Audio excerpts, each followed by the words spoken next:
Gila baby, ito po yung asawa ko na si John John de la Puente. Siya po ay 42 years old. Nag-start po siyang nagda-dialysis 2016 pa po. Naghahanap buhay pa po siya dati nung nag-drive po siya ng jeep. Kaso nga lang,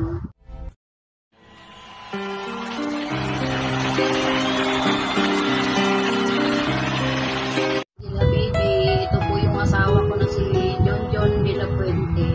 Siya po ay 42 years old. Nag-start po siyang nagda-dialysis 2016 pa po. Naghahanap buhay pa po siya dati nung nag-drive po siya ng jeep. Kaso nga lang, siya po ay nagkaroon ng sugat. Hindi na po gumaling, kaya inoperahan po yung kanyang daliri. Pinupok po yung lalaki niya. Wala po, hindi na po siya nakakapag-anak buhay. Kaya ako na lang po gumagawa ng paraan para sa pagkain at saka sa kanyang maintenance, sa panggastos po sa kanyang dialysis. Minsan naman yung anak ko, yun po ang nagbibigay at ang kanyang kapatid binibigay sa amin isang pandagdag panggastos po. 3 beses po siya nagda-dialysis sa Alabang. Nagpupunyog lang po kami. Pag nahihirapan po siyang lumakad, nakikiusap po kami sa aming barangay kung may available na ambulance. Nagpapahatid po kami. Sana po mapili niyo po ang aming video para po pandagdag sa kanyang mga maintenance na gamot. Lalong-lalo na po yung kanyang panglintik po sa kanyang hemoglobin na medyo mataas po.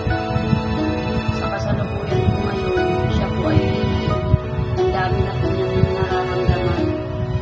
Kaya hirap na po siyang lumakad at hindi na po siya nakakatulog. Minsan sa gabi, madalas din pong sumasakit ang kanyang tiyan.